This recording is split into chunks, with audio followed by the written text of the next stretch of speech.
જામનગર મહાનગરપાલિકાની ચૂંટણીને લઈને વોર્ડ નંબર 1 માં રાજકીય માહોલ હવે સંપૂર્ણ રીતે ગરમાયો છે અને ભાજપના પ્રચાર અભિયાને જોર પકડ્યું છે। વૈશાલી નગર ખાતે યોજાયેલી જંગી જનસભાએ સમગ્ર વિસ્તારમાં ચૂંટણીનો રંગ વધુ ગાઢ બનાવી દીધો છે। આ સભામાં રાજ્યમંત્રી રીવાબા જાડેજાએ આત્મવિશ્વાસપૂર્વક જણાવ્યું કે વોર્ડ નંબર 1 માં ઇતિહાસ રચાવાથી હવે કોઈ રોકી શકશે નહીં। ભાજપના ઉમેદવારોની જીત સુનિશ્ચિત છે। આ હું નહીં પરંતુ આ વિસ્તારની જનતા કહે છે। તેમના આ નિવેદનથી સભામાં ઉત્સાહની લહેર ફેલાઈ ગઈ હતી।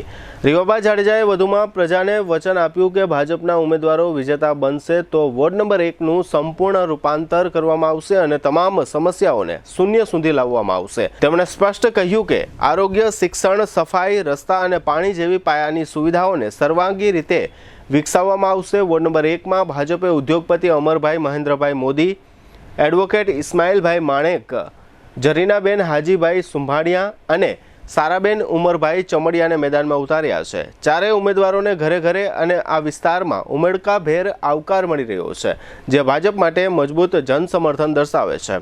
વૈશાલી નગર અને ધરારનગર વિસ્તારમાં યોજાયેલી આ જનસમર્થન સભામાં વોર્ડ નંબર 1ના ચૂંટણી કાર્યાલયનું ઉદ્ઘાટન પણ કરવામાં આવ્યું હતું। મોટી સંખ્યામાં કાર્યકરો, સ્થાનિક નાગરિકો, મહિલાઓ અને યુવાનોની હાજરીએ સમગ્ર વિસ્તારને કેસરીયો રંગે રંગી દીધો હતો। સભામાં રીવાબા જાડેજાએ વિરોધ પક્ષ કોંગ્રેસ પર આકરા પ્રહાર કરતા જણાવ્યું કે સ્થાનિક ઉમેદવારોની અછતને કારણે તેમને બહારથી ઉમેદવારો લાવવાનો વારો આવ્યો છે, જે તેમની સ્થિતિને દર્શાવે છે। તેમણે કહ્યું કે ભાજપની સરકાર અને મહાનગરપાલિકામાં વિકાસના કામો સતત આગળ વધી રહ્યા છે અને હવે વોર્ડ નંબર 1 પણ આ વિકાસ યાત્રામાં જોડાશે। જીતુભાઈ લાલે પણ સભાને સંબોધતા જણાવ્યું કે ભાજપના ચારેય ઉમેદવારો સેવાભાવી, સક્ષમ અને સતત કાર્યરત છે। તેમણે વોર્ડવાસીઓને અપીલ કરી કે શાસન કરતા પક્ષ સાથે રહી વિકાસની ગતિને વધુ તેજ બનાવવી જરૂરી છે। સભામાં ઉપસ્થિત જનમેદનીએ પણ ભારે ઉત્સાહ સાથે ભાજપના ઉમેદવારોને જીતાડવાનો સંકલ્પ વ્યક્ત કર્યો, જેના કારણે સમગ્ર વિસ્તારમાં ભાજપ તરફેણમાં મજબૂત માહોલ ઊભો થયો છે। સભા બાદ ભાજપના ઉમેદવારો અને આગેવાનો દ્વારા વોર્ડના વિવિધ વિસ્તારોમાં ગ્રુપ મિટિંગો યોજી સઘન લોકસંપર્ક અભિયાન આગળ ધપાવવામાં આવ્યું, જેમાં ઘરે ઘરે જઈને મતદારો સાથે સીધી વાતચીત કરવામાં આવી। હાલની સ્થિતિ જોતા વોર્ડ નંબર 1માં ભાજપ માટે અનુકૂળ પરિસ્થિતિ સર્જાઈ રહી છે અને ચૂંટણીમાં ભાજપ મજબૂત સ્થિતિમાં આગળ વધતું દેખાઈ રહ્યું છે। આ સભામાં ઉદ્યોગપતિ વિશાલભાઈ મોદી, ઉમરભાઈ ચમડિયા સહિતના ભાજપના નામી અનામી કાર્યકર્તાઓએ બહોળી સંખ્યામાં હાજર રહી ભાજપના ઉમેદવારોને વિજયી બનાવવાનો કોલ આપ્યો હતો। રાજ્યમંત્રી રીવાબાએ તથા જીતુભાઈ લાલે આ જાહેર સભાને સંબોધી તેના આ રહ્યા મુખ્ય અંશો। મને આ વખતે એવું લાગે છે કે 1 નંબરમાં પરિવર્તનની હવા ખૂબ મજબૂતાઈથી ફૂંકાઈ રહી છે। તમારું આ સમર્થન ઉમેદવાર અને દરેક સમાજના શ્રેષ્ઠીશ્રીઓનું આ ચારે ચાર ઉમેદવાર ઉપર મજબૂતાઈથી સમર્થન છે, ત્યારે હવે 1 નંબર આપણો વિસ્તાર જામનગર મહાનગરના દરેક વોર્ડની સાથે ઊભો રહી શકે એ પ્રકારની વિકાસની ગતિ 28 તારીખ પછી પ્રાપ્ત કરવાનો છે। એટલે હું જીતી ગયા છે એવી રીતના હું તમને અત્યારે બધાને સંબોધન કરું છું। એ એટલે કરી શકું છું કે આ તમામે તમામ વોર્ડ નંબર 1નું સમર્થન પાયાના કાર્યકર્તા તરીકે આ વિસ્તારના આપણા જ પ્રતિનિધિ તરીકે જ્યારે ભારતીય જનતા પાર્ટીમાંથી વિકાસની રાજનીતિ પસંદ કરી અને ઉમેદવારી કરતા હોય, આપણા પ્રશ્નો, આપણા સમસ્યાને વાચા આપવા માટે થઈ મહેનત કરતા હોય અને અહીંયા દરેક આગેવાન ઉપસ્થિત છે। કોર્પોરેટર બન્યા પછી ફક્ત આ 4 જણ નહીં, પણ જેમણે સમર્થન આપ્યું છે એ તમામે તમામ આગેવાનશ્રીઓને હું આ મંચના માધ્યમથી ખાતરી આપું છું કે વોર્ડ નંબર 1માં પણ વિકાસની ગતિ હવે પૂરપાટ વેગે દોડવાની છે। અત્યાર સુધીની વાત કરીએ તો આપણે ધરાનગર એટલે તમારી બાજુનો જ વિસ્તાર થાય, યા 2 સ્નાનગૃહનું નિર્માણ કર્યું છે। 3.27 કરોડના ખર્ચે સદગુરુથી વૈશાલી નગરની જે ડ્રેનેજની પાઇપલાઇન છે એ સ્વર્ણિમની ગ્રાન્ટમાંથી આપણને મળેલી છે। 1.28 કરોડના ખર્ચે બેડેશ્વર પાણીના ટાંકાથી માધાપર ભૂંગા સુધીનો રોડ એ પણ સ્વર્ણિમમાંથી આપણને મળેલો છે। આ ઉપરાંત આપણા વોર્ડના પ્રમુખ અકબરભાઈની એક એવી તમારા બધા વતી ડિમાન્ડ છે કે બેન અમારે દીકરીઓ માટેની હાઈસ્કૂલ છે પણ અમારે દીકરાઓ માટેની હાઈસ્કૂલ જોઈએ છે અહીંયા. તો એના માટે પણ શિક્ષણ વિભાગના માધ્યમથી આપણે પૂરતા પ્રયત્ન કરશું કે આપણા જ વિસ્તારમાં દીકરા અને દીકરીઓના શિક્ષણ માટે જેટલી મહેનત કરી શકાય સરકારશ્રીના માધ્યમથી એમાં કોઈ કસર નહીં છૂટે. આ ઉપરાંત માતૃશક્તિ અહીંયા ખૂબ સરસ સંખ્યામાં ઉપસ્થિત છે. મારે તમને બધાને ઉપલક્ષમાં એક વાત કરવાની કે ભારતીય જનતા પાર્ટીની સરકાર એવી સરકાર કે જેનું કેન્દ્રનું બજેટ બનાવે, એનું રાજ્યનું બજેટ બનાવે કે એનું કોર્પોરેશનનું બજેટ બને, એમાં બહેનો માટે થઈ, બહેનોના વિકાસ માટે, બહેનોના શિક્ષણ માટે, બહેનોની રોજગારી માટે અને એમની સ્વનિર્ભરતા માટે ખભેથી ખભો મિલાવી અને તમે પરિવારનું પાલન પોષણ કરી શકો, સમાજ વ્યવસ્થામાં તમારું યોગદાન આપી શકો, એ માટે થઈ અને સતત યોજનાના માધ્યમથી હોય, ગ્રાન્ટના માધ્યમથી હોય, તમને સતત મુખ્ય પ્રવાહમાં સંમલિત કરવામાં આવે છે. કેન્દ્રનું આ વખતેનું બજેટ કે જે 4 આધારસ્તંભ ઉપર, જેમાં ગરીબ, અન્નદાતા, યુવા અને નારી શક્તિ, મહિલા અને બાળ વિકાસના માધ્યમથી હોય કે દીકરી જન્મે અને વૃદ્ધત્વ પામે એના સંપૂર્ણ જીવન ચક્રમાં કેન્દ્ર સરકાર અને ગુજરાતની સરકાર મજબૂતાઈથી એક વાલી તરીકેની જવાબદારી નિભાવી રહી છે. વાલી દીકરી યોજના હોય, સુકન્યા સમૃદ્ધિ યોજના હોય, લગ્ન વખતે દીકરીઓ માટે થઈને કુંવરબાઈનું મામેરું હોય, સ્વસહાય જૂથોના માધ્યમથી બહેનોને આત્મનિર્ભર થવાની વાત હોય. શિક્ષણ વિભાગની વાત કરું તો નમો લક્ષ્મી યોજના, અને જ્યારે દીકરો કે દીકરી વિજ્ઞાન પ્રવાહમાં એડમિશન લે તો નમો સરસ્વતી યોજના. આ ઉપરાંત ખેતીવાડી સાથે સંકળાયેલા બહેનો હોય, માછીમારી ઉદ્યોગ સાથે સંકળાયેલા બહેનો હોય, જીતુભાઈ અહીંયા બેઠા છે તો ડેરી ઉદ્યોગ સાથે સંકળાયેલા બહેનો હોય, સહકારના માધ્યમથી સમૃદ્ધિ અને એમાં પણ બહેનોને સંમિલિત કરવી એ ગુજરાત સરકાર અને કેન્દ્ર સરકારની હંમેશા મુખ્ય ડિમાન્ડ રહી છે. આવનારા સમયમાં આપણને બધાને ખબર છે, અહીંયા બધા પાસે આયુષ્માન ભારતનું કાર્ડ છે. 10 લાખ સુધીનો વીમો વિશ્વનો કોઈ દેશ એકેય નાગરિકને નથી આપતો. જે આપણી સરકાર આપણા માટે થઈ અને ચિંતા કરતી હોય, સારામાં સારો આરોગ્ય જળવાય, ઘરનું ઘર મળે એટલે આવાસ યોજના, જનધન એકાઉન્ટ, 0 બેલેન્સથી એકાઉન્ટ તમને કોણ ખોલી આપે ભાઈ? પણ આ સરકાર ચિંતા કરે છે. ડિજિટલ પેમેન્ટ અત્યારે આપણે બધા કરીએ છીએ.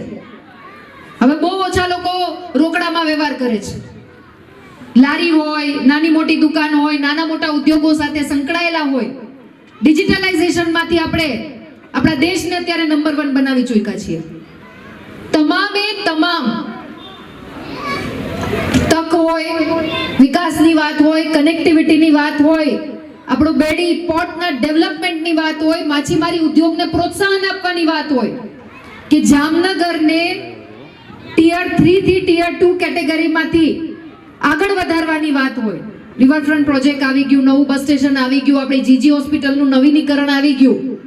આ પાયાની સુવિધા સાથે વિકાસના દરેક વોર્ડને વિકાસની સાથે જોડી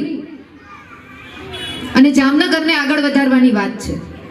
ડબલ એન્જિનની સરકારના માધ્યમથી તો આપણે ગુજરાત સતત વિકાસની હરણફાળ ભળી રહ્યું છે. દેશ વિદેશમાં ફરવા જવાનું થાય, વિવિધ રાજ્યોમાં ફરવા જવાનું થાય, ત્યાંના લોકો પાસેથી સાંભળીએ કે સેફટીની વાત હોય, સલામતીની વાત હોય, ઉદ્યોગ અને રોજગારની વાત હોય, ત્યારે આ સાહસિકતાને ગુજરાતની જનતા માટે સતત પ્રોત્સાહિત કરી અને આગળ વધારતી સરકાર એટલે ભારતીય જનતા પાર્ટીની સરકાર. દુઃખ સાથે મિત્રો મારે કહેવું પડે કે આ જ વોર્ડના કોર્પોરેટર્સ જે એવી પાર્ટીમાંથી જોડાયેલા છે કે જેની પાસે નીતિ નથી, નિયત નથી, નેતાય નથી, ફક્ત સોશિયલ મીડિયાની રાજનીતિ રમે છે તમારા બધા સાથે. ચૂંટણી આવે, પ્રચાર પ્રસાર કરી લે અને આ વખતે એમની કમનસીબી છે કે ઉમેદવાર 1 નંબરમાં જ્યારે એમણે નક્કી કરવાના હતા ત્યારે એમની પાસે કોઈ ઉમેદવાર નહોતા જડતા, એટલે બહારથી અહીંયા આવીને ઉમેદવાર મૂકવા પડ્યા. એ પ્રકારની પરિસ્થિતિનું નિર્માણ થઈ ગયું છે. આ વિસ્તાર પરિવર્તન, વિકાસ, રોડ, રસ્તા, ભૂગર્ભ, શિક્ષણ, આરોગ્ય અને મુખ્ય પ્રવાહમાં જોડાય અને સતત આગળ વધે એ માટે અડીખમ રીતે તમારી સાથે અમે ટીમ બનીને ઊભા રહેવા માંગીએ છીએ. પણ એના માટે આ 26 તારીખે મેક્સિમમ જંગી વોટિંગ લીડ સાથે આ ચારે ચાર કેન્ડિડેટ્સને તમારે જીતાડી અને કોર્પોરેશનમાં મોકલવાના છે. અને સક્ષમ ઉમેદવાર છે, એમને બહુ બીજી કોઈ ચિંતા કરવાની જરૂર નથી, બીજું કોઈ જરૂર નથી. તમારા માટે થઈ સમાજ સેવાના માધ્યમથી વિકાસની રાજનીતિ પસંદ કરીને જ્યારે ભારતીય જનતા પાર્ટીના ઉમેદવાર બન્યા હોય ત્યારે આપણી બધાની એક નૈતિક ફરજ બને છે કે આ દેશનું સુકાન સંભાળતા દેશના યશસ્વી પ્રધાનમંત્રી નરેન્દ્રભાઈ મોદી સાહેબે જે સ્વપ્ન જોયું છે કે વિકાસની રાજનીતિથી આગળ વધવું, છેવાડાના માનવી સુધી પહોંચવું, દરેક સમાજને ન્યાય આપવો, કોઈ પણ સમાજ વંચિત અને પીડિત ના રહી જાય, યુવાનોને રોજગારી આપવી, માતૃશક્તિને રોજગારી આપવી, આ પ્રકારના પ્રકલ્પ, આ પ્રકારના સંકલ્પ સાથે નક્કી કરવાનું છે કે વોર્ડ નંબર 1 ને વિકાસની રાજનીતિથી આગળ વધારવાનો છે કે ખાલી સોશિયલ મીડિયા ઉપર જ વિકાસ દેખાડવાનો છે. મને ખાલી એટલું કહો કે તમારા કોર્પોરેટર્સ ક્યારે તમારી વચ્ચે આવીને ઉભા રહ્યા, ક્યારે તમારા સુખ દુઃખના સાથી બન્યા? જો બન્યા હોત તો આ વિસ્તારની દશા કંઈક અલગ હોત. પણ એમને કોઈ રસ નથી. ન તો તમારી સુખાકારીમાં રસ છે, ન તો માતૃશક્તિના ઉત્થાનમાં રસ છે, કે ન તો વિકાસની રાજનીતિમાં રસ છે. એમને ફક્ત અને ફક્ત તુષ્ટિકરણની રાજનીતિમાં રસ છે. સારું છે કે આ વખતે તમે બધા આંખો ખોલી હોય એવું મને વર્તારો આવે છે. અને હું આભાર માનું આ મંચના માધ્યમથી સમાજના શ્રેષ્ઠી અને અગ્રણીશ્રીઓનો કે જેમને મહેનત કરી છે, પ્રયત્ન કર્યો છે કે વોર્ડ નંબર 1 માં આ વખતે પરિવર્તનની લહેર સાથે ભારતીય જનતા પાર્ટીના કમળ કોર્પોરેશનમાં ખીલવાના છે. જાજુ નથી કે હું વિનંતી કરવી છે અને વિનંતીની સાથે સાથે ખાતરી પણ આપવી છે કે 28મી તારીખે જ્યારે પરિણામ આવશે અને 1 નંબરનું પરિણામ કમરની ફેવરમાં આવ્યું એટલે તમારે પછી ચિંતા કરવાની જરૂર નથી. આ ચારે ચાર જણા ચિંતા કરવાના છે, એની ઉપર અહીંયા કહેવાનું બેઠા છે એ ચિંતા કરવાના છે અને અમે ચિંતા કરવાના છીએ. આ ખાતરી સાથે પુનઃ આપ સૌનું અભિવાદન કરું છું.